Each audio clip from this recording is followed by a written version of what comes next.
ఇదే కదా నీ కథ ముగింపులేనిదై సదా సాగదా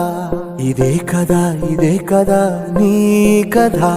ముగింపులేనిదై సదా సాగదా నీ కంటి రెప్పలంచున మనస్సు నిండి పొంగిన ఓ నీటి బిందువే కదా నువ్వు వెతుకుతున్న సంపద ఒక్కొక్క జ్ఞాపకానికి 100 ఏళ్ల ఆయువుందిగా ఇంకెన్ని ముందు వేచనో అవన్నీ వెతుకుతూ పదా